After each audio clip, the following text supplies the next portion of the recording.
こんにちは、ロックンクローラーズです。今回はエレメントエンデューロビルダーズキット2のですね、組み立て動画になります。雑談形式で行っていくんですが、全部でですね、7パートぐらいに分かれています。ちょっと長い動画になるんですけれども、気になっている方は見ていただければ参考になるかと思います。基本的にですね、エレメントエンデューロビルダーズキット1っていう、初代のものですね。そちらの製品のバージョンアップ版なんですけれども、大きな変更はないです。若干パナルマウントとかですね、パーツ類の、仕様が変わってですね、良くなった部分もあれば、トレードオフでね、ちょっと廉価版になっているパーツとかもあったりします。どっちが1、2どっちがいいかっていうのはねちょっとわからないんですけれども、僕的にはねやっぱ1の方が、付属していたパーツとかはねいいものが使われていたので、そっちの方がなんか僕的にはいいかな。で、早速ねまずはですねシャーシから組んでいくんですよね。アクシャルのキットとかは、シャーシは最後ですよね。でもエレメントはですねシャーシをまず作って、もうこういうですねマウント類も全部くっつけちゃうんですよね。で骨組み全部作った上でミッションとかですねアクセルとかそういうものを作っていって、それ出来上がり次第もう即シャーシに組み込んでいくというですね、テンションを維持しやすいビルド方法なので僕はねすごく好きです。で今これ作ってるのはパナールマウントなんですけれども、これがねこういう別体型になっているシャーシって意外と珍しいですよね。基本ショックマウントとかと、一緒になっているプラスチック製だったりするんですけれども、この V2 ではですねこれゲートキーパーでも採用されているパナルマウントなんですけれども、別体型のものになっていて、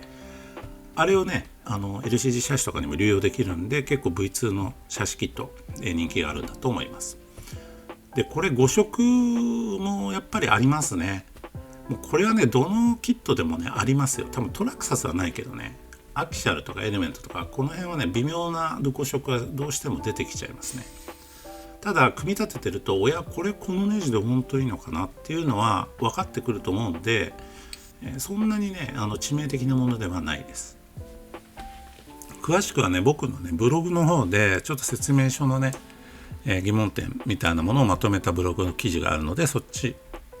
リンク貼っとくんでねチェックしてみてください。でこんな感じでねシャーシがもう出来上がりましたね。サイドプレートもついてるしスキットもついてるし、もう形になりましたよね。でここからいろんなパーツを作ってですね乗せていくということになります。これがですねまず初めの第一段階のビルドですね。で採用するね、メカなんかも用意して、気持ちを高めているところです。そして第2の工程がトランスミッションの製作ですね。トランスミッションパーツなんですけれども、ちょっとやっぱりですね V1 のものとは変わっていて、 RTR に付属しているトランスミッションとほぼ同じ構成になっています。スパーギアはねこんな風にですね変わりましたね。ちょっとねこのスリッパークラッチを入れ込むね部分の形がちょっと変わったと思います。これ完全に固定されるスリッパーなんで、あんまりスリッパーとしての意味なしてないような気もします。でこのシャフトもね V1 のキットの方では、もう一個ねオプション扱いのパーツもついていたり、これオーバードライブギアなんですけれども、これもねメタル製でしたよね V1 の方は。でプラスチックに変わっています。こっち側だけね。これ何ギアって言うんだっけ、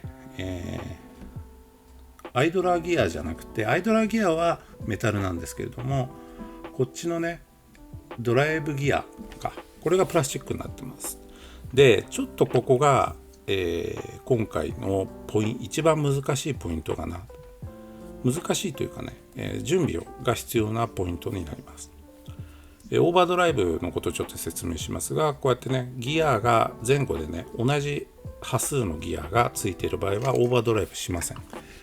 フロントとリアのタイヤの回転同じですけれども、これ、上が52で下が53とか52で54、ね、28、26って違うギア比のものがついてるじゃないですか。そうすると前後のタイヤの動きが変わって前のタイヤだけがね速く回るんですよね。実際にこれ後ろを遅くしてるんですけれども、アンダードライブなんですけれども、こういうですねギアがついてるのがやっぱりですねエレメントエンデューロの特徴ですね。でこのギアをですねこのパーツにネジでね固定するんですよ。これがですねこのプラスチックパーツがなかなかですね硬くてですね入らないんですね。でグリスを塗ってこうやって固定するっていう風にですね説明書には書いてあるんですけれども、グリス塗ったぐらいじゃねダメです。タップ切った方がいいですね。ドリルでちょっと穴拡張したりとか、拡張しすぎるとあれですけどね、これ絶対抜けちゃいけないパーツなんで多分そうやってキツキツになってるんですけれども、これ途中ぐらいまではこうやって入るんですよ。でもね真ん中ぐらいからその先がですねもうほんとキツキツで、しかもこれ M3 じゃなくて M2.5 の六角ネジなんで舐めるんですよね。ネジが付属のもちろんネジ使ってます。でドライバーもベラのねすごくいい僕がお気に入りの精度が高いね六角ドライバー使ってるんですけど、やっぱり舐めちゃいました。で僕実は手元にこのメタルのねギアがあったんですが使ってないのなんでねちょっとこっちを使っちゃいました今回で。ただこれでももちろんできるんですけれども、やっぱさっき言ったようにやっぱドリルでちょっと穴拡張するとかタップを切るとかしてね穴拡張しないとねちゃんとねじ込むの結構むずいです。そこが唯一このキットの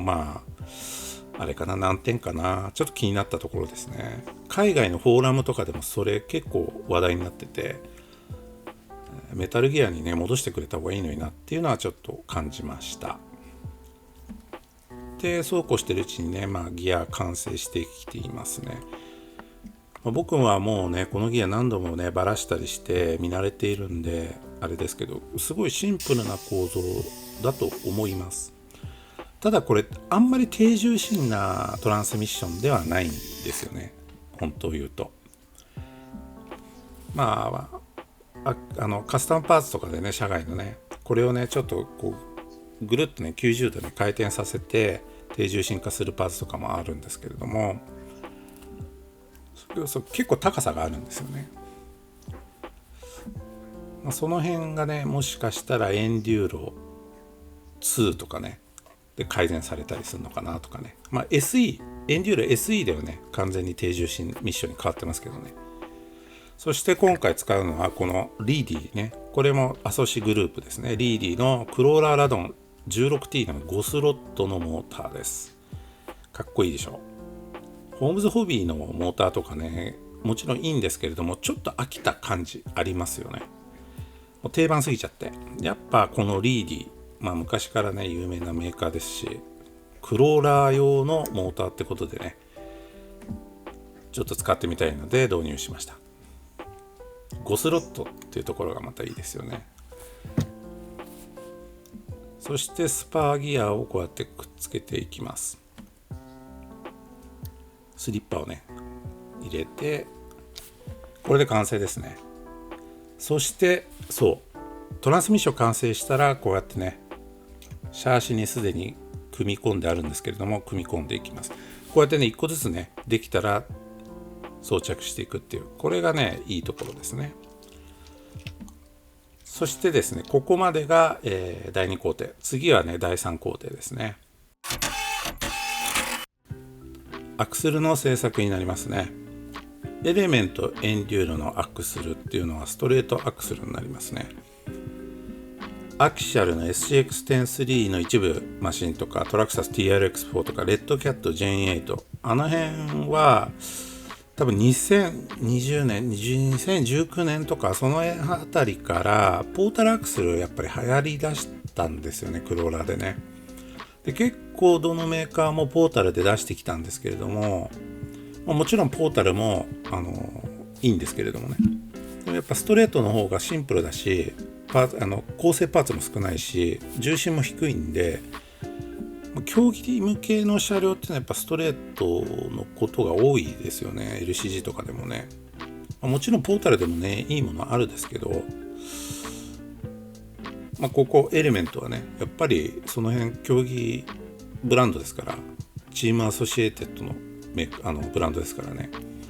ストレートアクセルをですね採用し続けているということでですね、すごく好感が持っています。今後ポータル出すことは多分エレメントないんじゃないかなとか言ってね、出たりしてね、エンデューロ2とかでね、わからないですが、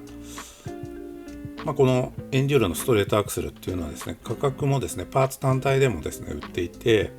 結構お手軽なんですよね。お手軽じゃない、お手頃なんですよね。なのでアクセルだけね買って LCG のねアクセルに採用したりなんていう方も結構いますよね。日本のね正規品とかでもアクセルだけのパーツって売ってますよね。多分入ったらすぐ売り切れちゃうぐらい人気のパーツですね。ミッションとかこのアクセルはエレメントの、他のレールとかはいらないんだよって人も結構いると思うんで、組み立ては、さっきも言ったように、シンプルなんで結構簡単です。でこれちょっとねこの皿の部分がね広いネジがあるんですけれども、これでねこうしてこのベアリングのね脱落を防ぐという、こういう仕様になっています。これはリアのアクセルですね。でこのカバーはねちょっと塗りました。黒いの嫌だったんで、毎回僕いろんな別の色に塗ってるんですけれども、今回はねゴールドに塗ってみました。こんな感じでねアクセルが完成しております。でアクセルはさっきねシャーシできたらねすぐくっつけるって言ってたんですけども、これリンクがないとつけられないので、アクセルに関してはちょっとこのままでね一旦置いておきます。かっこよくないですか？いいですね。エレメントエンデューロのこのアクセル、ほんと僕大好きですね。そして第3工程なんですけれども、リンクの製作になります。付属しているねこのデルリン製のピボットボール、これがねこの V2 キットのちょっと特徴でもありますね。サーブホーンもなんかデルリンでしたね。あとこういうスペーサーみたいなのがついていたりとかしますが、そうこのリンクですね、これがですね FT ファクトリーチーム製のハイクリアランスリンクがですね付属しています。これが V2 の売りの一つでもあるのかな。 V1 のキットは普通のストレートのリンクで、シルバーのタイプですね。この FT ファクトリーチームは、アソシのファクトリーチームなんですけども、ワークスですね、言ってみればねちょっとパフォーマンスパーツを出しているブランドですね。そこの、なんつうんだっけ、ブラックのチタンブラックみたいなちょっと色合いのハイクリアランスリンク、ちょっと曲がってるやつね。全部がハイクリアランスじゃないんですけれども、一部ねハイクリアランスになってます。で使うリンクしか入ってないです。 V1 の方はですね使わないリンクも入ってるんですよ。ホイールベース変更用に。あれこれどうだったかな。これはね多分ついてなかったと思いますね、余分なリンクはね。その辺の付属パーツの広がりというかね、他のものにも流用できるようなものが V2 の方はね入ってないことが多くて、ちょっといまいちかな。でリンクはできたんで、リンクはできたらその都度ですねつけていきます。今これパナールロットですね。これまず作ったんで、もうパナールのねマウントにですねこうやってもう早速つけるっていう風にこう説明書にね書いてあるんで、説明書通りにやってます。もちろん全部ねリンク作ってロットエンドとかね全部つけてからもちろんやったっていいんですけれども、僕の場合はね今回はそのままやりました。でこのピボットボールなんですけれども、これ長さがね微妙に違うのがあるんですよ。ここ分かります？これと隣のやつ、この下のやつ短いでしょ。この長いのが2つだけあるんですよね。これ間違えないようにしてくださいね。僕は間違えました。これはねこういうやつですね。アッパーショック用の長いやつで、もちろんですねこういうエンデューロ用のですねスチール製のピボットボールもあるんで、そっちの方がなんとなく安心な気はします。デルリンって丈夫とは言いますけれどもね、どうなんですかね。でパナルロットもね、これもうギリギリですね、ちゃんとね回避してますが、あれサーボのエンドポイントとかいじると、若干あれかな、干渉しちゃうのかなみたいな気もします。で早速もうアクセルついてますけれども、こうやってどんどんねつけていきます。で全部つけ終えたとこですね。ローワーリンクがこれハイクリアランスタイプになってますね。そこはこう曲がってることでですね、リンクがね岩とかね障害物にね干渉するのを防ぐという、そういう意味合いがあります。結構有効ですよね、このハイクリアランスはね。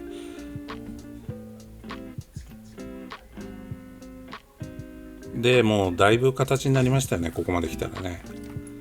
そして次の、第4工程第5工程かな、これが、プロペラシャフトですね。これはね変わらないですね、 V1 の時と。てかすごくなんかシンプルなプラスチック製と、アルミのねこの中のシャフトのプロペラシャフトでですね、ここはなんかもうちょっとなんかないのかなっていつも思うんですけれども、ただねこれトラブルになったこと一度もないのですごく優秀なんだと思います。アクシャルのとかはね意外と抜けちゃったりとかするんですけれども、これ長さがね絶妙で、今度中身のねシャフトが抜け落ちちゃうってこともないし、ねじ切れたりとかですね、曲がったりとかですね、そういうことも今まで相当ハードな走行させてきましたけれどもないので、とても優秀なプロペラシャフトだと思います。これ下手にねなんかね全部金属のプロペラシャフトとかだとね曲がっちゃったりすることあるんですよね。なんでねこう一部プラスチックのこれが逆にいいのかもしれないですね。それで、これね説明書にも書いてあるんですけれども、このプロペラシャフトをねこうやってつけるとき、これトランスミッションとアクセルで今こうやって固定してるんですけれども、このネジの位置ですよね、これがね平行になるように、平行っていうのかな、同じ位置に垂直線上直線上になるように位置しないと、なんか位相が起きてですね、なんか走りに影響があるっていうことらしいんですよね。これ他のキットとかでもね書いてあることあるんですけれども、なんかそんなにシビアなのかなってちょっといつも疑問に思うんですけれども、書いてあるのでちゃんとやってあります。そして次の工程がサスペンションですね。サスペンション、エレメントエンデューロのサスペンションというとやっぱり結構優秀なねサスペンション、これが結構大きなねまたもう一つのアドバンテージだったりするわけですけれども、これもですね V1 の方はですねブルーのサスペンションでしたね。アルミヌ製の筒シリンダーで、全部他のパーツもねアルミのブルーだったんですけれども、今回はこれ FT の社外品で売ってるブロンズのねシリンダーなんですけれども、このキャップ関係はプラスチックでしたね。これはちょっと驚きました。 V1 の方はこの辺のパーツ全部アルミだったんですよ、ブルーの。で組み上げた時ももう全部フルアルミなんですごく重厚感あってねかっこよかったんですけど、 V2 のサスペンションはシリンダーの部分だけがアルミなんですよ。だからパッと見はなんかねおーってなるんですけれども、実際作ってるとですね、なんかここプラスチックなんだと思ってちょっとおやと思いましたね。この辺がですね FT 製のリンクが付属していたりとかですね、その辺でやはりですね価格をですねバランス取るためにですね、あそこはプラスチック製になってるんだと思います。しょうがないですよね、その辺はね。実際 V1 の方でもそのリンクがね余分なリンクがついてるとか、ギアがねメタルだったりとかいろいろあったけれども、結局使わなかったりするしね、そのリンク、余分なリンクって絶対使わないんですよ。いらないパーツとかも付属しているよりも、なんかパーツがちょっとこうアップグレードしたり、ダウングレードしてでもですね、なんかこう余分なものがなくてちゃんと価格のバランスが取れてる方が一般受けはするのかなっていう気はしますね。でサスペンションこんな風に完成してます。